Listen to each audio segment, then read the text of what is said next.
ban. Kalista banned again by EDG. Something we've expected throughout the series was Imp not to get it because Def has a couple plays, but just not the same mastery of the champion as Imp does. Another ban to Pawn there as the LeBlanc goes in, and EDG at this point feel very rhythmic with their bans. Hecarim banned out once again. I wonder if Urgot is the champion that's going to fall through the picks and bans. Been consistently banned against Deft all night. Now on the blue side, maybe Imp looks at that as a possible first pick. Of course, is a flex pick, because although we don't see it a lot in the LPL, very much the potential to go mid or AD carry with that Urgot. Yeah, Nah banned away from Koro this time, getting the respect I think that pick honestly deserves. And EDG do, unsurprisingly, last ban away the Kassadin. So Sejuani's available. It's been 100% win rate for Sejuani tonight. 3-0 between 2 games for Clearlove and 1 game for LGD. Wow.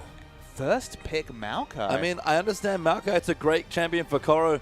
It's a strong champion in general, but not taking Sejuani there seems risky. I mean, there are definitely Nunu comps that could be run that deal with Sejuani, and Nunu is available. So there is a tier 1 jungler, at least by LPL standards, available to LGD, whatever's locked in. Urgot, though, is the big pick that's available. And although it can be exploitable, Deft has shown a lot of proficiency on this champion in Clearlove. Why change it when it's working? Yeah, Sejuani's looked great. Undefeated so far in the series, once in the hands of LGD and twice now in EDG's hands. And Urgot, you talked about it, maybe getting away from the draft. That is the pick here for Deft. And the thing I like about this is that EDG constantly lane swap Deft with the Urgot, and LGD have already been dodging the lanes. And that's kind of the strange thing about EDG's play with Urgot, is that we've seen them take Urgot into a 2v2 lane against what should be on paper a very favorable matchup, but just go for the lane swap instead, because they understand the one weakness of Urgot is levels 1 and 2. It's especially depending on your support. If you have a support cannon, maybe you have enough lane presence, but there is always the risk that Urgot loses an all-in trade, gets chunked out, has to use all his mana to maybe prune lanes, and then really struggles. So instead, EDG will swap out of that 2v2, look to pick up a tier, maybe even towards a Manamune, then swap in when Urgot does do well, which is, of course, towards level 4 onwards when the laning phase gets excellent for Urgot. So given that it's already been, what, 3 games, 3 lane swaps, which probably shouldn't be surprised if the lane swaps continue. But Rumble being locked in, although Koro does play it, would be a surprise. It would. I mean, a decent matchup against Maokai, I believe, but Sivir Nunu to catch up on LGD, and there's the Rumble and the Nautilus for EDG. Yeah, Sivir Nunu. So speed comp coming through. A lot of mid-game power between Nunu, Sivir, and Maokai. Not necessarily the ideal Blood Boil target in Sivir coming through for the Nunu. So maybe the Azir is the muted option in the mid lane. Will make a lot of sense. So much synergy between the Blood Boil and Azir in the mid lane. Also a very safe mid laner.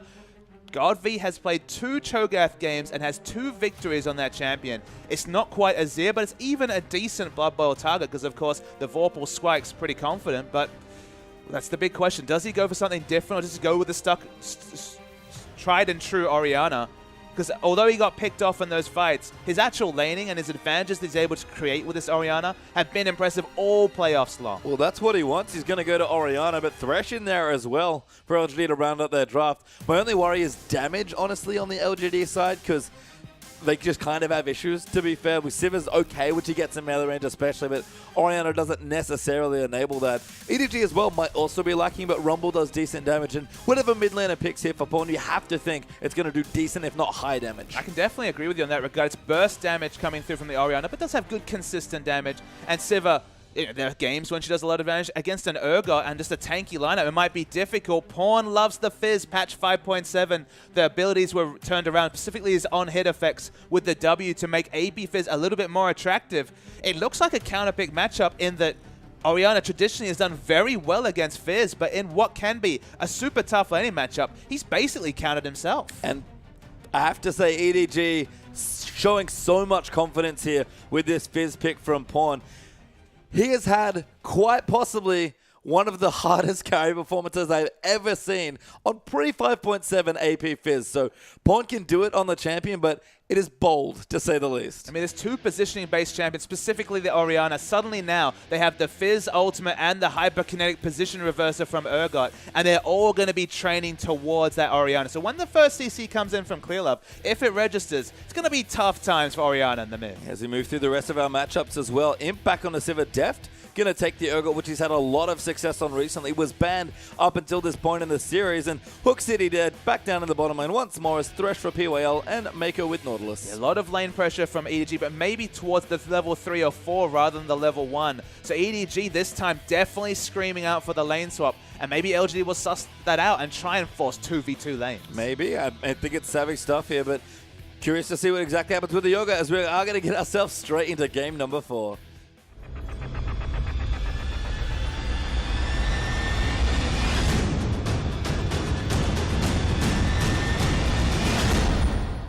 And welcome back onto the Rift as we are here for EDG's match point against LGD here. It's been a best of 5, 2-1 so far as we move into game 4, and EDG find themselves with the advantage. There is so much on the line. The triple crown for Pawn with 2 domestic titles and a world championship. Clearlove's 22nd championship as well. And of course, a win for Deft, who hasn't had one in quite a while. Yeah, whoever wins this, they will have one member who has won both OGN champions, the LPL, and the World Finals, as both Pawn and, of course, Imp were there back in just a few months ago at the World Championships in Seoul. Now LGD invading aggressively. You have to think they're the ones that more want the 2v2 matchup. Sivir herself does pretty well against Urgot levels 1 and 2. Yeah, you can see Pawn actually also invading for some vision. Does have his trinket. Wonder where he wants to put it here.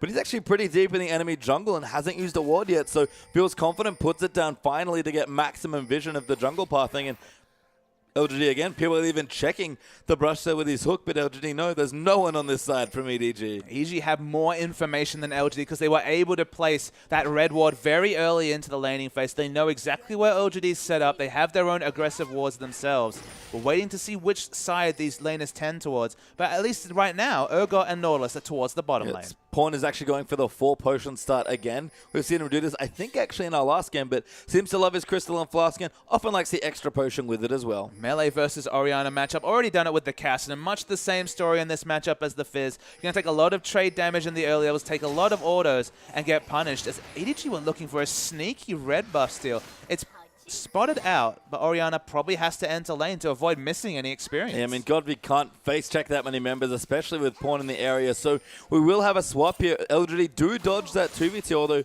I think we were mentioning it's EDG that wanted to dodge it. It's just kind of a misnomer that Urgot is a really strong laning champion at level 1. He's not really. He's a strong laning champion, but he needs to get uninterrupted in his level 2 to 3 to be able to start getting in a position where he has his skill rotations and go for those untradeable, like those unwinnable trades for an enemy AD carry when you hit that lock on and the Acid Hunters are just outside of trade range, especially for a 500 rage champion like Sivir. So if he can get to tier, if he can get to Manamune and then go into the 2v2, he's the anti-carry that we know and love from late game. Yeah, and Deft, he's always loved to do this on his Urgot. Loves the Crystal and Flask as well, which is another little adaptation I like. As Corey got himself quite low in the jungle, but managed to solo away the Wolf Camp for himself. But unfortunately, he tried to leash the blue buff and got it very low, but it reset, hard reset, after too many leashes being attempted by Chorus. It's going to be a little bit slower, the jungle follow, but it's already a Rumble who's not really noted in that area. No, going to help Clearlove there. Get the Grump for himself as well. Wants to make sure to not die, but should be okay on that front as well as PYL just soaking experience right now, letting Imp freeze the lane as hard as he can. One of the reasons why LGD might be looking for this lane swap is that the isolated mid lane matchup is very good for Orianna. For the majority of the laning phase, people might disagree on whether Fizz has an option to get back into this lane. With the cheaper itemization, with the Chalice at 900 gold, I feel like it gets more and more difficult for Fizz in this lane. He never really has kill pressure on the Orianna. Godby loves to take the Ignite for lane control, so I guess slightly more kill pressure than if he had Barrier, for example. But still, it's a super tough laning matchup for Pawn, and only in a team fight, if he can register the fish onto him, is it really when the matchup starts to tip towards. Clearlove down the bottom though, looking for level 1 PYL Deft in there as well as Mako's even joined in, but smart rotations from LGD moved them down into 3v3 right now as EDG going to do a little bit of proxying and try and fast push a turret. You just keep Akon away from experience. Only level 2 now. PYL level 1 himself.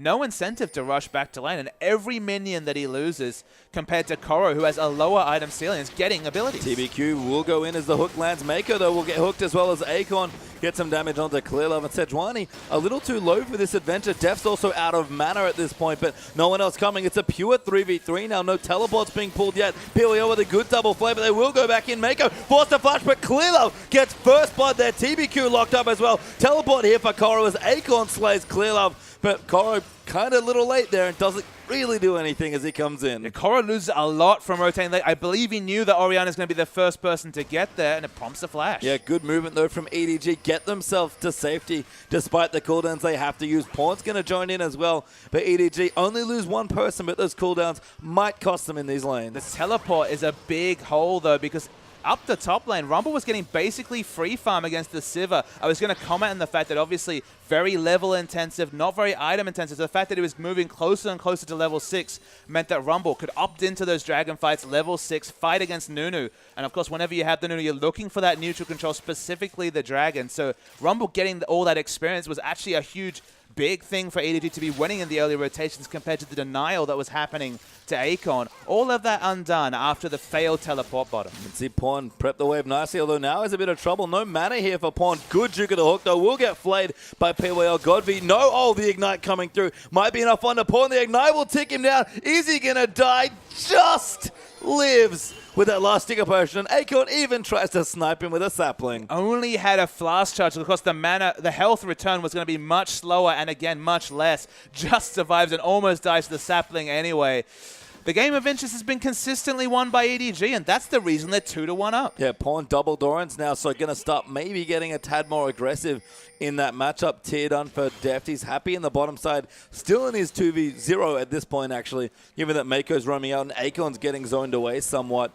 I mean, Godby's doing a nice job pushing in. Akon and Mako actually having a bit of a scuffle, but Akon, 10 CS now, not too bad. Able to pick up some key experience, though. Yeah, the wave does start pushing towards Akon, so there will be minions for him to pick up before too long. The interesting to see if Sejuani goes bottom and tries to punish Akon when he finally gets to the minion wave, or whether he gets some experience under turret. Well, Godby leaving is going to give Pawn a bit of free time, and he's actually done well keeping competitive in this lane as far as CS goes. You can see, not even pushing it too hard, wants to keep it in a fairly neutral position, because sure, he wants opportunities to try and kill Godby, but more importantly, he wants to make sure he gets his farm safely. Imp kills Koro, by the way, in a tower dive, so bit surprising there, but Koro underleveled. Nice dive there from him to get the kill. He just absolutely trained on him. They trade tanked the turret and was able to pick up the kill quite easily. Koro was looking good in this lane, and suddenly a failed teleport bottom, and he's getting abused up top. Yeah, just the Ruby Crystal. They're not quite enough as far as early tank stats goes, and Pawn is rotating down to the bottom lane. EDG might be setting something up here in the bottom side of the map, but looks like the LGD duo in the bottom side will back away. That's Nunu running out. Akon's going to get out as well. Godby pings it there away, and Pawn misses out on another roam. It's a really smart ward onto the red buff area that spotted Fizz, even when he goes for his creative hopping engage to get to the bottom lane. So EDG, they'll keep pushing in aggressively. It's not going to be a turret trade because Deft continues to freeze up top, and Koro without the equalizer, the experience for 6 gives him the chance to go for a bit of range push, because of course he can just use the equalizer, no resource ability to push in this wave. But before he gets that experience, not many options against a Sivir hard freezing the lane. Clearlove looking for a gank onto the red buff, but not going to find it there. Trying to go in, but taking a little too much damage as teleports will come in as well. Clearlove getting low, will get picked off there, and just too aggressive there from the Sejuani. Def, though, does get the trade of the turret in the bottom lane. And they use teleport as well, so definitely not ideal play from Clearlove. Basically donated a kill over, but at least they got an objective out of it. I mean, yeah, they'll take the trade, I guess, but Clearlove a little reckless once again, trying to get aggressive wards. I can understand the style, but gotta go with your friends, man. And there was no friends there, unfortunately, especially with Koro not having that teleport. Oh, Pawn's here in the top side, though. Now Koro gonna move in. Pawn, good fish onto him, lands it somehow through the spell shield. Damage gonna come in, and Pawn's gonna collect the kill. And another great roam from the mid laner once more. Yeah, Pawn was still playing AP Fizz when it was out of the meta, comes back into the meta, gets a little bit stronger relatively, and you can see those Fizz mechanics, very practiced and very effective. Yeah, not rusty at all on the champion, and that's twice now that Orianna's been roamed on by Pawn for a successful kill for the EDG mid laner. When you'd expect Orianna to have almost perfect wave control given she has the pushing options. Fizz basically takes a full damage rotation every time he tries to use his wave clear ability, the playful trickster in mid, so should be advantage Orianna, in terms of wave control, okay up in CS, but if you're getting a free roam and not losing your turret, you're happy if you're Pawn. Pawn looking for his blue buff. It does get zoned out from the CS with Orianna now picking up her blue. Deft as well, looking to go back because his mana pool's a little bit low, and Imp actually going to return to the bottom side now. Not really a turret for him to farm safely yet, so I wonder if they'll stick in this 2v2. Maybe look for the freeze, although at this point it starts to push out towards the EDG turret. So we'll have a bit of a difficulty doing that. Deft able to go back, finish the mana mune and boot, so he's already combat ready, starting to power up that mirror mana faster and faster. It looks like it'll be about the 20-21 minute mark, which is very early actually by usual standards.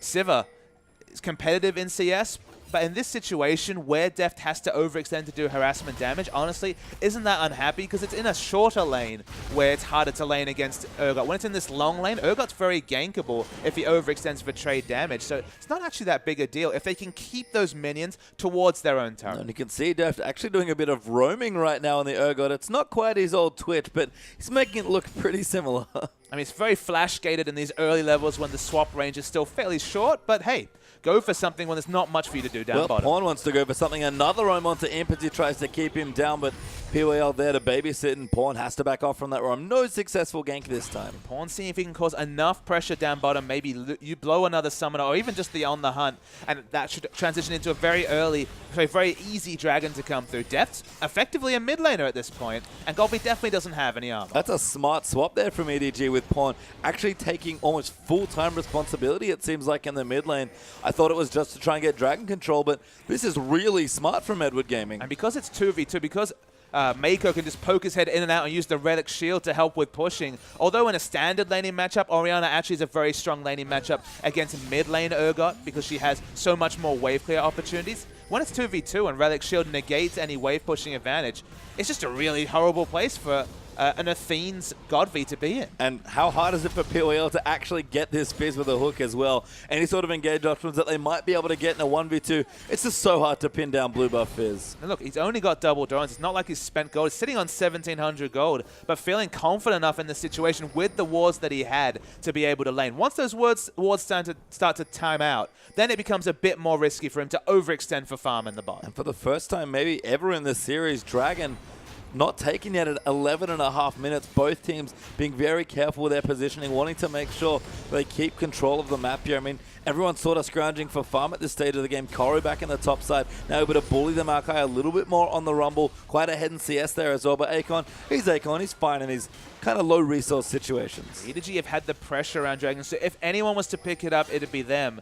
But they just haven't been able to find a spot. They've been denying vision. They've got good deep vision themselves, but they felt it's too risky so far to opt into a Dragon fight. You know what? Keep farming. Get Rumble to level 11. Keep powering up Clear Love. Get your Fizz through his rough early landing phase and catch up on CS. I think EDG, in fact LGD as well, just fine waiting here as TBQ going to get snared up there. Dredge land in there as well. The E will land in as Clear Love looks for it, but Godby now might be the one in trouble, and a flash is forced. That might be enough for EDG to want to take the Dragon as PYL eats it there as the Equalizer goes through. Nailed with the fish out there, and Pawn gets another kill. That was really lovely layering. We haven't seen Koro's Rumble for many a week since the start of the season, but found one of the best chokes to fight in with the Equalizer. They pick up the kill, and if they take the Dragon, that's a really good objective play by EDG. People give credit to Acorn for his Rumble, and I certainly have to give him credit too, but Koro, no slouch on the champion either, as the first Dragon will in fact go to EDG. Deft and Mako get caught in the shockwave, but they might just fight you. Imp gonna get aggressive on as Deft turns around with Clear Up. Mako finds a hook, TBQ channels his ulti, but it's not enough. Now Pawn's back as well. Acorn has flanked and got a kill onto Deft, so it's 2v3 as Pawn tries to find a flash, but fails. That kill will get a triple there for Orianna, and Clear Love just has to get out and watch his team die. And once again, Godby piles on the kills on this Orianna. Hasn't served him well the last two times, but still, he's a very impressive Orianna player, and giving an Orianna a 4-0-0 start, and needlessly large rod on top of Athene's at 13 minutes. I was actually going to mention that this team comp not the best for Orianna to fight, just because Deft will eventually get very tanky. But if you're staying ahead of your item timings, and you have kill pressure on even the Urgot, it's going to be difficult to navigate these fights for EDG. Clear Love going to clear this away as best he can, but Godby, if he had his ulti, he would have tried for the solo kill, and now Mako has to come in and clear out what he can, but But once again, this Oriana is on the rampage here, and he's been able to carry one game. Couldn't quite get it done in the last one, but he's on track for, once again, another great game. Yeah, I misspoke. 1-1 on the Oriana, but actually 2 of those matches got an early double or triple kill. It was 5-1 in the previous game before he fell away in the late game due to all the ultimates from Clearlove. And they have the same insurance policy of Clearlove hitting every ultimate, which honestly is a pretty shoddy policy. Wouldn't invest in that one, but hey, it won them one game. There's no guarantee that it can't be the equalizer again here. I don't know. After this many years of play from Clearlove, we might have to start investing in his company. He's already got a nice result business open for Deft, so we'll see what he gets done here. But Deft as well, looking good in the mid side. Got his pickaxe pawn, going to get away from the snowball with his playful trickster as well. And everyone, again, just powering up. But the objective advantage for once in the series is actually EDG's. Yeah, 1-0, though. It's not a huge objective hole to talk about. Even with that objective, they're behind in gold.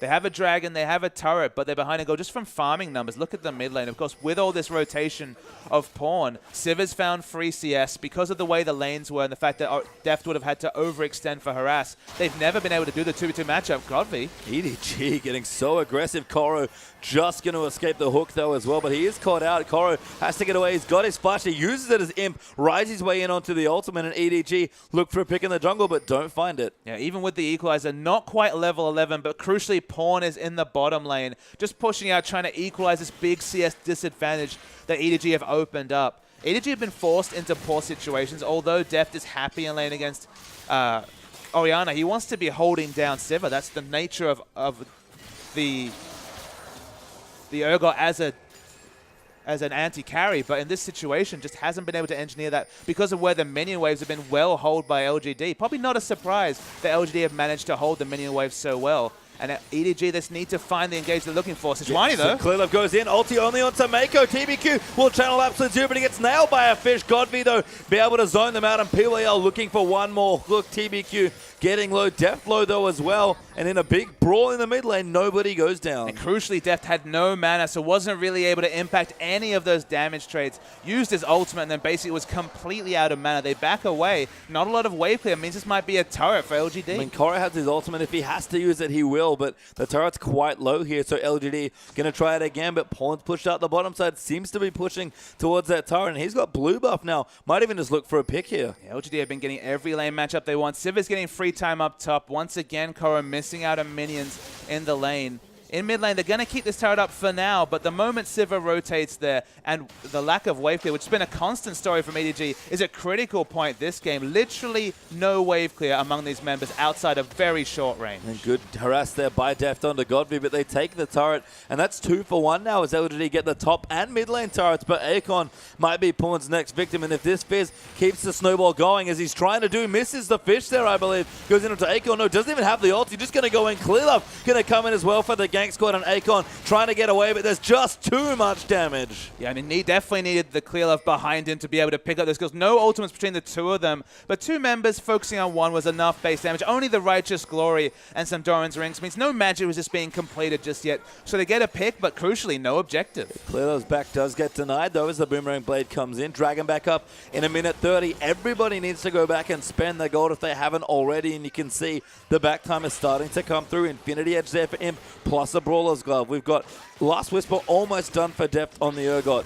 Pawn's still building up, honestly, and he's just gone for a fresh up, and Koro has to have gold to spend. Surprising to see all the preference onto this Last Whisper. Maybe it'll still be a Brutalizer, then finishing the Last Whisper, but there's no armor purchase whatsoever. Even Godvi doesn't have the makings of a Seeker's Arm Guard or even the Zhonya's coming through. So seems like an overly quick Last Whisper being rushed by Deft, but maybe it's just future-proofing with how the buy times are gone. Pickaxe for a bit of pressure, gets a long sword, and then maybe is priced into that Last Whisper. Maybe as Imp does get the third outer turret, gets to safety with the Lantern as well. I tell a lie, by the way, Pawn was just waiting for his Zhonya's, which is now completed as well. And Koro got an extra blasting one, an ant tome, and a null magic mantle for the next dragon fight. Level 11 here as well. Teleport at the ready. EDG are primed to get their second dragon. And Pawn will definitely be going on Operation Kill Oriana at every option, can be so aggressive with that stasis, allowing him a reset of his abilities and being able to continue the fight. Death Cap, though, that's a big power jump for Ori. That's stupidly early for Orianna to have 2 items right now.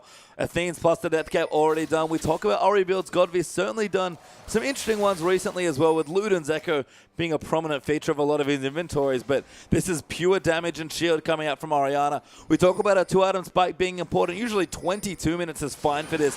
4 or 5 minutes early on that power spike. Going to start off the Dragon. If a tank goes in with the ball, they're going to be so tanky. Teleport comes through. Yeah, they're already backed away. They're both coming through, but Koro didn't have a ward quite so close, so EDG might have to contest for this Dragon. Great poke, though, coming through for Deft, and EDG will get themselves back on the Dragon. Love's not that tanky yet, so he can't tank the Dragon for too long. 3,000 health. Still a very healthy Dragon and a real standoff in this game 4. Yeah, this might just be a smite off here. Pawn goes in for the burst. No, doesn't get it. TBQ takes it away. Clearlove gets hooked, and EDG have to scatter to the absolute 0, but they're still looking in. Imps uses his ulti. Pawn really wants to assassinate someone. He goes in with his on his Koro. Comes in as well. Clearlove lands the ulti. Depth charge onto Godby, but Pawn, that's too far forward. Clearlove gets hooked. Goes down to Imp. Shockwave goes in. Gets Deft in there. Flays him back. And that's a Dragon and 3 free kills for LGD. 3 massive kills. Poor target choice coming through from EDG. They were scattered. You can see multiple low health members. They really needed to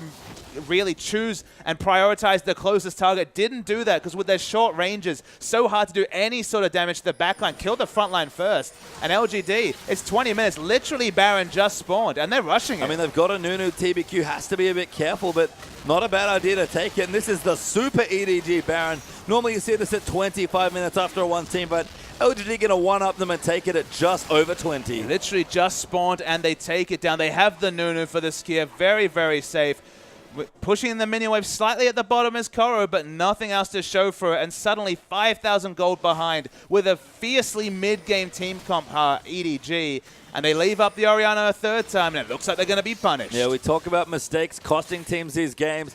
A bit of a bigger one there for EDG, but committed so hard to contest for that Dragon, and TBQ even stole it away, and everything else went completely wrong. They're just building magic-resistant health, completely disregarding the damage from Deft, and it doesn't look like they're going to be punished for it. Deft will probably pick up the red buff, but isn't really an ideal red buff recipient, given that most of his damage is gated around his Acid Hunters. The builds in general are just not fully formed. The Last Whisper not going to be doing very much from the Urgot, as mentioned, and the magic resist stacking is the story from LGD. Well, apparently when Pawn picks Fizz, this is where he ends up. Consistently behind, has some issues, but he's carried games like this before. EDG, we've talked about their team fighting in the last 2 games with the Sejuani in particular.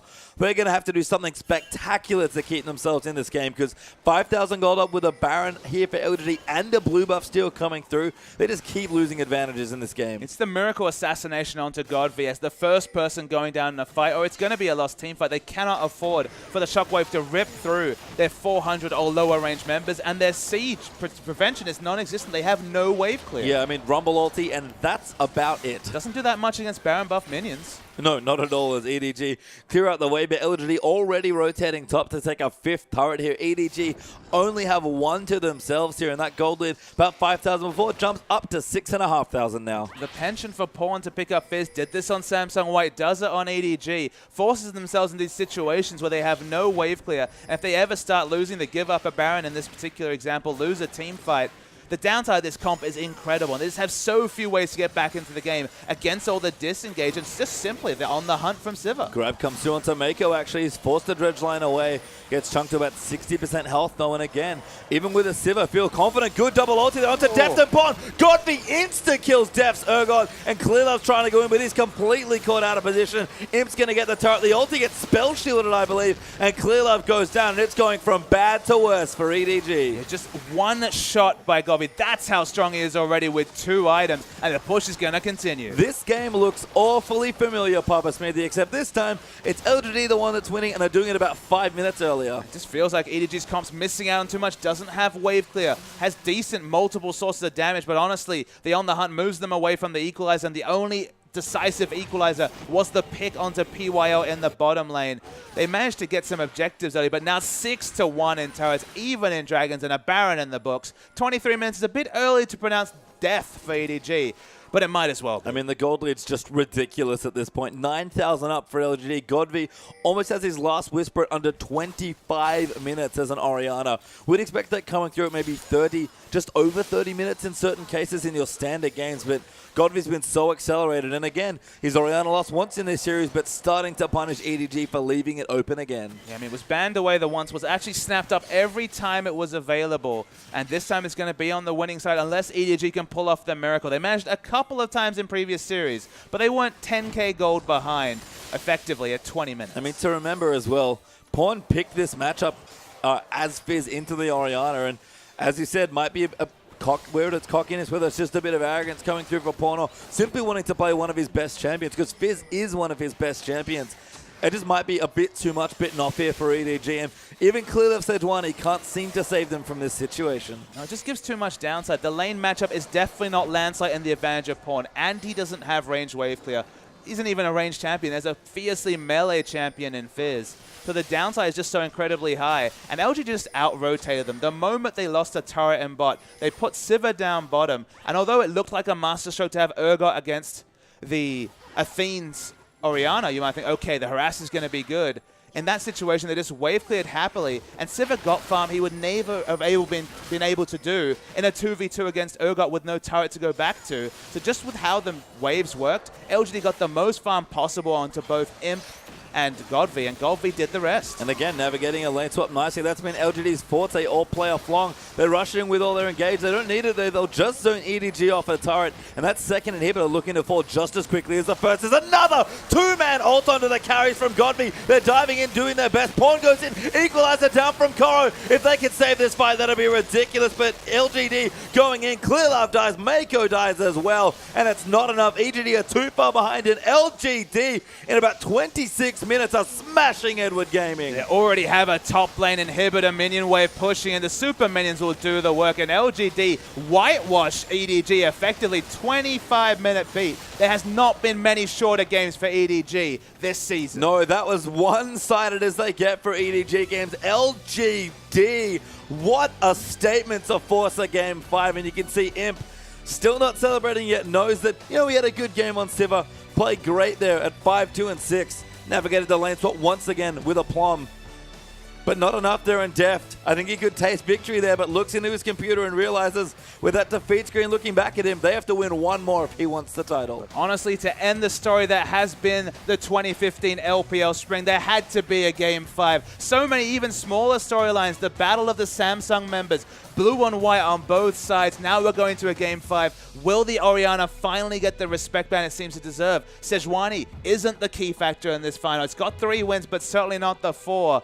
EDG, they cannot afford to draft this poorly another time. Because honestly, once they started losing, they just didn't have the tools to get back in the game. I have to ask you, Papa, EDG going to swap over to the blue side for our last game. And if drafting's a big thing, which side do you think they'd rather be on?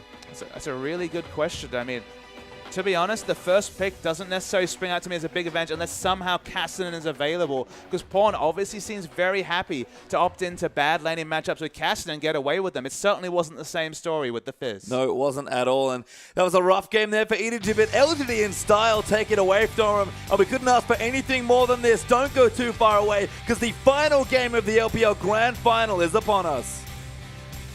Kalista banned again by EDG. Something we've expected throughout the series was Imp not to get it, because Dev has a couple plays, but just not the same mastery of the champion as Imp does. Another ban to Pawn there as the LeBlanc goes in, and EDG at this point feel very rhythmic with their bans. Hecarim banned out once again. I wonder if Urgot is the champion that's going to fall through the picks and bans. Been consistently banned against Deft all night. Now on the blue side, maybe Imp looks at that as a possible first pick. Of course, is a flex pick, because although we don't see it a lot in the LPL, very much the potential to go mid or AD carry with that Urgot. Yeah, Narband away from Koro this time, getting the respect I think that pick honestly deserves. And EDG do, unsurprisingly, last ban away the Cassidy. So Sejuani's available. It's been 100% win rate for Sejuani tonight. 3-0 between 2 games for Clearlove and 1 game for LGD. Wow. first pick Maokai. I mean, I understand Maokai, it's a great champion for Koro.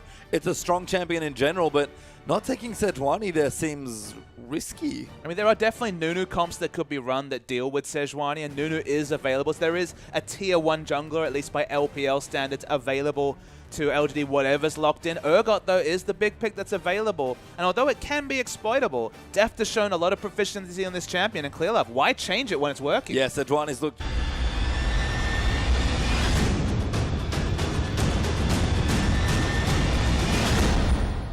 And welcome back onto the Rift as we are here for EDG's match point against LGD here. It's been a best of 5, 2-1 so far as we move into game 4, and EDG find themselves with the advantage. There is so much on the line. The triple crown for Pawn with 2 domestic titles and a world championship. Clearlove's 22nd championship as well. And of course, a win for Deft, who hasn't had one in quite a while. Yeah, whoever wins this, they will have one member who has won both OGN champions, the LPL, and the World Finals, as both Pawn and, of course, Imp were there back in just a few months ago at the World Championships in Seoul. Now LGD invading aggressively. You have to think they're the ones that more want the 2v2 matchup. Sivir herself does pretty well against Urgot levels 1 and 2. Yeah, you can see Pawn actually also invading for some vision. Does have his trinket. Wonder where he wants to put it here.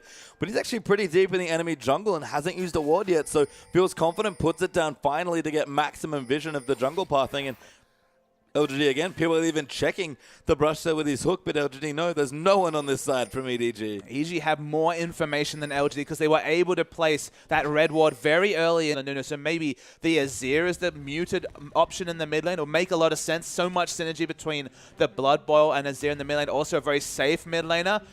GodV has played 2 Cho'Gath games and has 2 victories on that champion. It's not quite Azir, but it's even a decent Blood Boil target because, of course, the Vorpal Squike's pretty confident, but that's the big question. Does he go for something different, or does he go with the tried and true Orianna? Because although he got picked off in those fights, his actual laning and his advantages that he's able to create with this Orianna have been impressive all playoffs long. Well, that's what he wants. He's going to go to Orianna, but Thresh in there as well for LGD to round up their draft. My only worry is damage, honestly, on the LGD side, because they just kind of have issues, to be fair. With Sivir's okay, which he gets in melee range especially, but Orianna doesn't necessarily enable that. EDG as well might also be lacking, but Rumble does decent damage, and whatever mid laner picks here for Pawn, you have to think it's going to do decent, if not high damage. I can definitely agree with you on that regard. It's burst damage coming through from the Orianna, but does have good consistent damage, and Sivir, there are games when she does a lot of damage against an Urgot and just a tanky lineup. It might be difficult. Pawn loves the Fizz, patch 5.7. The abilities were turned around, specifically his on-hit effects with the W to make AP Fizz a little bit more attractive. It looks like a counter-pick matchup in that Orianna traditionally has done very well against Fizz, but in what can be a super tough laning matchup, he's basically countered himself. And I have to say, EDG showing so much confidence here with this Fizz pick from Pawn.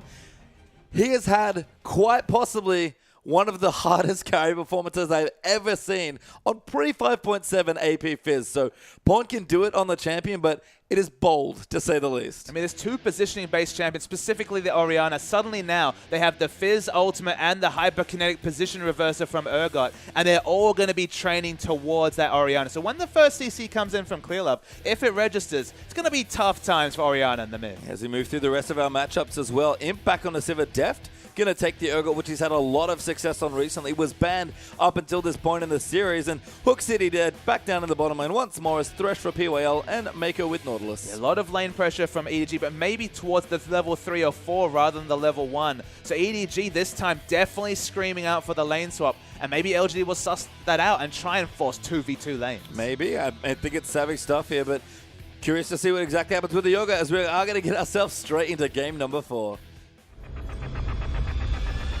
Great, undefeated so far in the series, once in the hands of LGD and twice now in EDG's hands. And Urgot, you talked about it, maybe getting away from the draft. That is the pick here for Deft. And the thing I like about this is that EDG constantly lane swap Deft with the Urgot, and LGD have already been dodging the lanes. And that's kind of the strange thing about EDG's play with Urgot, is that we've seen them take Urgot into a 2v2 lane against what should be on paper a very favorable matchup, but just go for the lane swap instead because they understand the one weakness of Urgot is levels 1 and 2. It's especially depending on your support. If you have a support cannon, maybe you have enough lane presence, but there is always the risk that Urgot loses an all-in trade, gets chunked out, has to use all his mana to maybe prune lanes, and then really struggles. So instead, EDG will swap out of that 2v2, look to pick up a tier, maybe even towards a Manamune, then swap in when Urgot does do well, which is, of course, towards level 4 onwards when the laning phase gets excellent for Urgot. So given that it's already been, what, 3 games, 3 lane swaps, which probably shouldn't be surprised if the lane swaps continue. But Rumble being locked in, although Koro does play it, would be a surprise. It would. I mean, a decent matchup against Maokai, I believe, but Siva Nunu to catch up on LGD, and there's the Rumble and the Nautilus for EDG. Yeah, Siva, Nunu. So speed comp coming through. A lot of mid-game power between Nunu, Siva, and Maokai. Not necessarily the ideal Blood Boil target in Siva coming through for